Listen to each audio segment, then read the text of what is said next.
अब देखिए, रामनवमी को लेकर पूरे देश में सियासी हलचल है। कल अजमेर की रैली में प्रधानमंत्री मोदी ने कहा कि राम मंदिर बन गया, लेकिन उसकी प्राण प्रतिष्ठा में जाने का विरोध करना यह शोभा देता है क्या? इतना ही नहीं, अगर कोई प्राण प्रतिष्ठा में आ गया तो उसको कांग्रेस पार्टी से 6 साल के लिए निष्कासित कर दिया गया। पीएम ने कहा कि रामनवमी आ रही है, सज धज के लोग मनाने वाले हैं, हम देखते हैं कितना विरोध करते हो।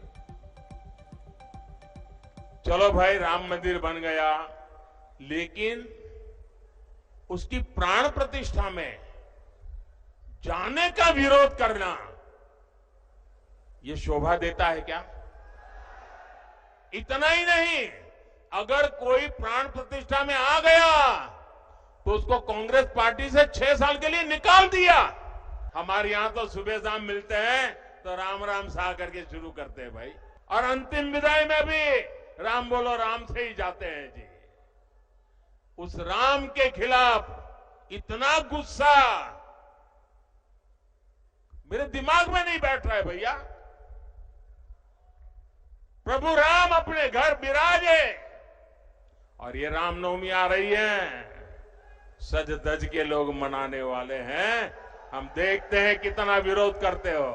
आपको सीधे लिए चलते हैं। इस वक्त गाजियाबाद में प्रधानमंत्री नरेंद्र मोदी एक रोड शो कर रहे हैं। उनके साथ मुख्यमंत्री योगी आदित्यनाथ हैं और अतुल गर्ग जो कि उम्मीदवार है वहां पर, और प्रधानमंत्री इससे पहले भी ताबड़तोड़ रैलियां प्रचार अलग अलग जगहों पर कर रहे हैं। अब रोड शो के जरिए जनता के बीच उनको आप पहुंचते हुए देख रहे हो। बहुत दिलचस्प है, प्रधानमंत्री जो पार्टी का सिंबल है उसे हाथ में लिए कमल से ही लोगों का अभिनंदन और अभिवादन करते हुए, स्वीकार करते हुए।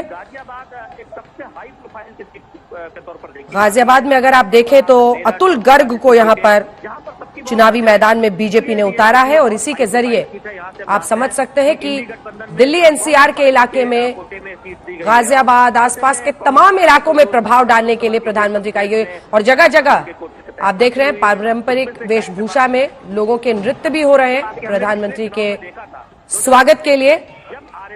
लोकसभा चुनाव 2024, जहां पर प्रधानमंत्री हर रोज किसी न किसी राज्य में, किसी न किसी लोकसभा सीट पर जाकर उम्मीदवारों के लिए प्रचार कर रहे हैं। इससे पहले दिलचस्प ये भी था कि जब वो बिहार में भी गए तो आसपास के तमाम इलाकों के जो उम्मीदवार थे वो सब मंच पर थे। पश्चिमी उत्तर प्रदेश में ही देखिए, जब पहली रैली उन्होंने मेरठ से की, और इसके शंखनाद के साथ उन्होंने ये भी कहा कि मेरठ हमारे लिए बहुत दिलचस्प जगह है। मेरठ से ही 2014 में भी उत्तर प्रदेश में शुरुआत हुई थी, 2019 में भी। 14 में उम्मीदवार घोषित नहीं हुआ था, लेकिन 19 में जब आप देखें तो मंच पर जयंत चौधरी भी उनके साथ है, आरएलडी के साथ गठबंधन हुआ है, लेकिन इसी के साथ उस पूरे इलाके के तमाम जो उम्मीदवार थे, मेरठ से तो अरुण गोविल को उतारा ही गया है चुनावी मैदान में, वो भी थे मंच पर, लेकिन इसी के साथ साथ संजीव बालियान हो मुजफ्फरनगर में उम्मीदवार, अन्य जो तमाम उम्मीदवार हैं बीजेपी के, पूरे इलाके को टारगेट करने की कोशिश होती है। और इसी घटनाक्रम में आप देख रहे हैं इस बार गाजियाबाद में प्रधानमंत्री नरेंद्र मोदी सड़क, आप देख रहे हैं हुजूम वहां पर लोगों का जो पीएम को देखने के लिए पहुंचे हैं, उनके रोड शो में उनका स्वागत कर रहे हैं। गाजियाबाद एक दिलचस्प सीट रही है हमेशा से, और ऐसे में उत्तर प्रदेश में एक पूरे दिल्ली एनसीआर में एक संदेश देने की भी कोशिश है इस रोड शो के जरिए। उत्तर प्रदेश की धरती से उत्तर प्रदेश में चुनावी अभियान की शुरुआत की। आज सहारनपुर में चुनावी जनसभा